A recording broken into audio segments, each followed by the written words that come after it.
राम राज में कभी कोई सीता, क्या राम राज में कभी कोई बच्ची इस तरीके का न्याय मांग सकती है? क्या विनेश फोगाट कोई आम बच्ची है? पूरी दुनिया में वुमेन वर्ल्ड चैंपियनशिप में महिला मेडल है जो पहली लेके आई है, ये आम बच्ची नहीं है। और अगर इसकी सुनवाई नहीं हो रही है तो किसकी सुनवाई होगी भाई? ये आदमी कितना कीमती है भारतीय जनता पार्टी के लिए, इस बात को समझने की कोशिश करिए।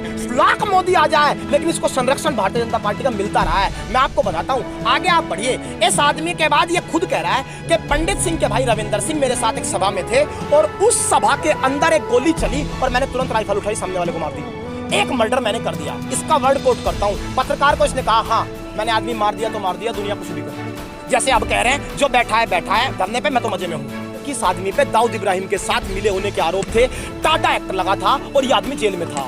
जिस आदमी पे टाटा एक्ट लगा हो, तथाकथित राष्ट्रवादी इस देश की सबसे बड़ी पार्टी, टाटा एक्ट लगे हुए व्यक्ति की पत्नी को टिकट दी थी। एक बात ध्यान रखना, अगर यहाँ से शहादत उठी तो वो शहादत इस छोटी सी बेटियों का भविष्य लिख के उठेगी कि बेटी खुल के सड़क पे चलना। आज के बाद ब्रजभूषण यादव इस दुनिया में कोई पैदा ही नहीं होगा, कोई ब्रजभूषण यादव नहीं, गलती से ब्रजभूषण शरण सिंह। भाई साहब क्या नाम है, कहाँ से आए हैं? शुभम मलिक, पश्चिमी उत्तर प्रदेश, जिला शामली। तो क्यों लगता है आप लोगों की प्रधानमंत्री बचा रहे हैं आरोपी? हम प्रधानमंत्री के आज की बात थोड़ी ही कर रहे हैं। मैं आपको फिर कह रहा हूँ, ये सवाल आज आखिरी बार पूछ लीजिए और इसका जवाब ले लीजिए। कल से इस सवाल को सिर्फ उत्तर चलाना सवाल नहीं, एक एक करके इस आदमी की कुंडली खंगाल रहा हूँ। और प्रधानमंत्री नहीं बचा रहा है, आज सवाल को थोड़ा व्यापक करिए। प्रधानमंत्री के नहीं बल्कि पूरी भारतीय जनता पार्टी की बात आज करते हैं। इस आदमी को राजनीतिक संरक्षण मिला है कहां कहां से, मैं बताता हूं। इस आदमी ने 1980 में पहली बार स्टूडेंट पॉलिटिक्स ज्वाइन की। इंडियन एक्सप्रेस ने दवाया, आपने बहुत अच्छी रिपोर्टिंग की है, बाकी पत्रकारों में वो हिम्मत रही नहीं कि उस लेवल की रिपोर्टिंग इस आदमी के बारे में कर दे। इस आदमी ने 1980 में सर पहली बार स्टूडेंट पॉलिटिक्स ज्वाइन की, जिसके तहत इस आदमी पे 1991 तक आते आते जब ये पहली बार एमपी बना, इस पे बाइक चोरी से लेकर के तमाम इस तरह के अपराध हैं जिनमें ये लिप्त पाया गया, जिन पे एफआईआर है। और ये कहा जा रहा है कि उस टाइम 1991 में पंडित सिंह जो कि एसपी के सपा के एक मंत्री थे, वो इनके साथ दोस्ती में घूम रहे थे। 1993 में जाकर के इनके और पंडित सिंह के बीच में विरोध हो जाता है। उसके बाद विरोध के बावजूद पंडित सिंह कहते हैं कि मेरे ऊपर 20 गोलियां दागी गई। इन्होंने एक मुकदमा कर दिया कोर्ट में।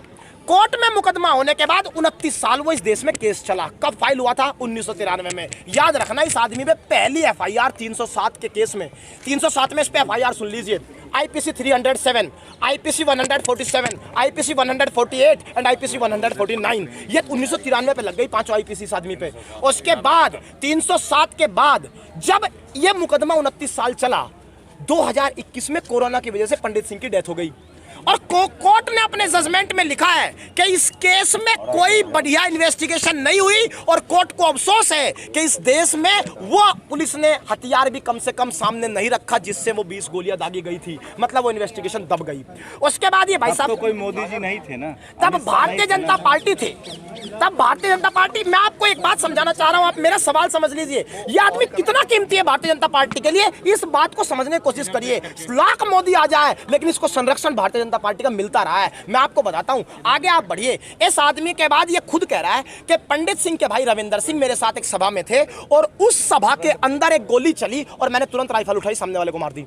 एक मर्डर मैंने कर दिया। इसका वर्ड कोट करता हूं, पत्रकार को इसने कहा हाँ मैंने आदमी मार दिया तो मार दिया, दुनिया कुछ भी कहे। जैसे अब कह रहे हैं जो बैठा है धरने पे, मैं तो मजे में हूं। इस आदमी का एटीट्यूड देखिए किस लेवल का है। उसके बाद इस आदमी पे मुझे ये बता दीजिए 1996 में इस आदमी को भाजपा ने टिकट क्यों नहीं दिया था? क्योंकि इस आदमी पे दाऊद इब्राहिम के साथ मिले होने के आरोप थे, टाटा एक्ट लगा था और ये आदमी जेल में था। जिस आदमी पे टाटा एक्ट लगा हो, तथाकथित राष्ट्रवादी इस देश की सबसे बड़ी पार्टी, टाटा एक्ट लगे हुए व्यक्ति की पत्नी को टिकट दे देती है। कौन से राष्ट्रवाद की ढोलक तब बजी थी? कौन से राष्ट्रवाद को गुनगुनाया जा रहा था? टाटा से बड़ा अपराध नहीं, और राष्ट्रवाद के तहत टिकट दे दिया इसी की पत्नी को, वो एमपी बन गई। साहब यहाँ तक नहीं, इस देश के युग पुरुष हैं अटल बिहारी वाजपेयी, उनका सम्मान विपक्षी लोग भी करते हैं क्योंकि उन्होंने कभी ऐसी राजनीति की ही नहीं कि सोनिया गांधी को विषकन्या कह दिया हो। उस आदमी ने ये खुद ही कह रहा है कि 2004 में जब घनश्याम शुक्ला को बीजेपी ने टिकट दिया, इत्तेफाक ऐसा हुआ चुनाव के दिन वो आए, उन्होंने एक्सीडेंट में मौत हो गई। खुद कह रहे हैं घनश्याम शुक्ला के एक्सीडेंट में चुनाव के दिन मौत। बोला अटल जी ने मुझे फोन किया, कहा मरवा दिया। ये बता रहे हैं अटल बिहारी वाजपेयी, रिपोर्टिंग आप पढ़िए। अटल बिहारी वाजपेयी ने मुझे फोन करके कहा मरवा दिया। जिस देश के आदमी को अटल बिहारी वाजपेयी जैसे युग पुरुष ने कोर्ट से पहले कह दिया हो तुमने आदमी मार दिया, उस पर भी क्या भाजपा को यकीन नहीं है? क्या श्रद्धांजलि दे दी गई अटल बिहारी वाजपेयी जी के उस आरोप को भी? भाजपा ने संरक्षण 1996 में दिया, बड़ा आरोप टाटा का, दाऊद इब्राहिम से संपर्क टिकट दिया गया। उसके बाद अटल जी की भी बात नहीं मानी गई। ये आदमी किसी का सगा भी नहीं है सर। इस आदमी को दिखा 2009 में सरकार बनेगी कांग्रेस की, भाजपा खाएगी धूल, इस आदमी ने पाला बदल लिया। 2008 में भाजपा का एमपी, न्यूक्लियर डील का मामला, संसद में सरकार गिरने को यूपीए की तैयार, ये भाजपा खिलाफ जाकर के वोट कर गया कांग्रेस को। किसके कहने पे? मुलायम सिंह के। अब मुलायम सिंह के कहने पे कर गया तो मुलायम सिंह ने टिकट दे दिया 2009 में। ये आदमी इतना बड़ा राजनीति का चक्रव्यूह घेरे हुए हैं। मेरा सवाल सर, हम राजनीति को खूंटी पे टांग रहे हैं आज, हम किसी का वोटर सपोर्टर नहीं, छोटी चीजें होती है। मेरी बेटी की इज्जत का सवाल है, मुझे बताइए यहाँ अखिलेश यादव कब आएंगे? तो आप इतना आप ही बखान करें कि आदमी इतना बड़ा क्रिमिनल है, आपको डर नहीं लग रहा है? नहीं, डर हमको नहीं लगता। डर तो जब बेटी की इज्जत चली गई तो मेरी जान तो उससे छोटी ही चीज है। जिसकी बेटी की इज्जत चली जाए, बहन की इज्जत चली जाए, जान तो छोटी चीज है सर, चली जाएगी। लेकिन एक बात ध्यान रखना, अगर यहां से शहादत उठी तो वो शहादत इस छोटी सी बेटियों का भविष्य लिख के उठेगी कि बेटी खुल के सड़क पे चलना। आज के बाद ब्रजभूषण यादव इस दुनिया में कोई पैदा ही नहीं होगा। कोई ब्रजभूषण यादव नहीं, गलती से ब्रजभूषण शरण सिंह इस देश में पैदा ही नहीं होगा। कहा जाए, लेकिन अखिलेश यादव कब यहाँ आएंगे ये भी हमारे जहन में सवाल है। उन्होंने तो कहा कि अखिलेश सपोर्ट कर रहे हैं। ये ब्रजभूषण सिंह ने कहा है कि अखिलेश यादव सच्चाई जानते हैं, इसीलिए वो धरने में नहीं गए हैं।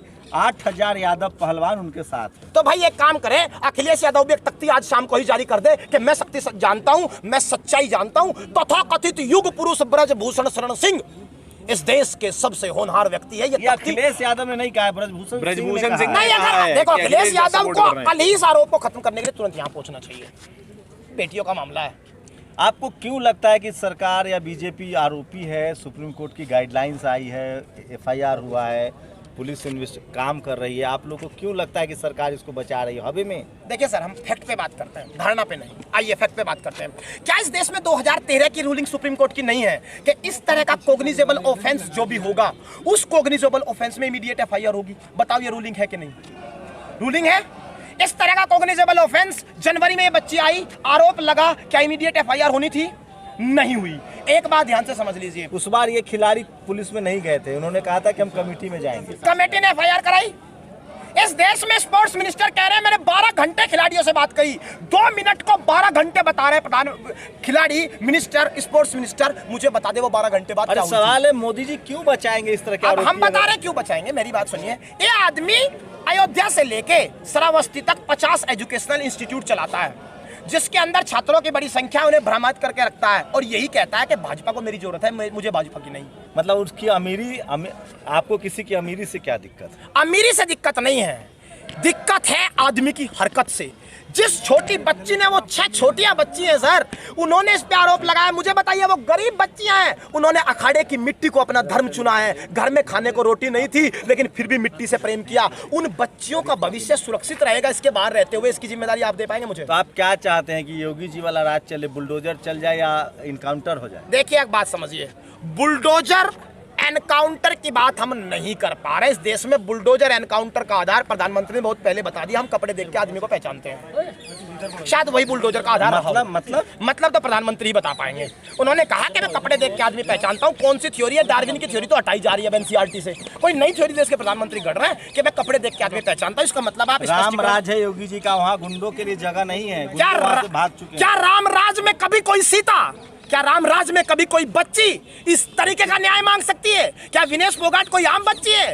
पूरी दुनिया में वुमेन वर्ल्ड चैंपियनशिप में महिला मेडल है जो पहली लेके आई है, ये आम बच्ची नहीं है। और अगर इसकी सुनवाई नहीं हो रही है तो किसकी सुनवाई होगी भाई? किस रामराज की कल्पना कर रहे हैं आप? मेरी बात सुन लीजिए, इस देश में ये आंदोलन जंतर मंतर से नहीं चल रहा है। एक अखाड़ा, एक परिवार, एक राज्य के, एक जाति के लोग धरना दे रहे हैं, इस तरह का ब्रजभूषण सिंह का आरोप। ब्रजभूषण सिंह का आरोप ब्रजभूषण सिंह जानते नहीं, इस परिवार का एहसान इस पूरे देश पे है। इस परिवार ने पहली बार ऐसी शुरुआत की कि अखाड़े में आज बच्चियां जा रही हैं। एक बाप ने अपना सब कुछ दांव पे लगा करके बच्चियों को अखाड़े में भेजा, ये हिम्मत जुटाई, परिवार के खिलाफ आज तो आवाज उठा दी। ये परिवार सिर्फ फोगाट परिवार नहीं है, ये हिंदुस्तान का परिवार है, ये हिंदुस्तानी परिवार है। इसके खिलाफ बयान ब्रजभूषण ना दे तो बेहतर रहेगा। गीता फोगाट भी तो समर्थन में नहीं आ रही है। आप कह रहे हैं फोगाट परिवार नहीं है, गीता फोगाट भी समर्थन में नहीं है। देखिए मेरी बात आप समझिए, सरकार बहुत बड़ी चीज होती है। हाँ। इतनी बड़ी चीज होती है सरकार कि आरबीआई के गवर्नर रहे रघुराम राजन, हाँ। नोटबंदी के समय गवर्नर थे, नोटबंदी इस देश में लागू हुई, वो आदमी सबसे पहले आकर के ये बयान दिए कि नोटबंदी देश के लिए फायदेमंद है। नोटबंदी के समय नहीं थे सर। कौन उनके गवर्नर चले जाने का वो थे जो विदेश चले गए फिर से दोबारा। कौन चले गए? नहीं सुब्बाराव और नाम था, मैं सुरजीत पटेल। मेरी बात आप समझ लीजिए, पूरा फैक्ट मैं बता देता हूँ आपको।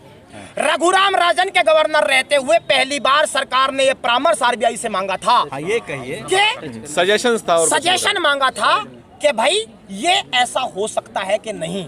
उन्होंने साफ इनकार किया, उन्हें एक्सटेंड करने के लिए कहा गया, उन्होंने मना कर दिया।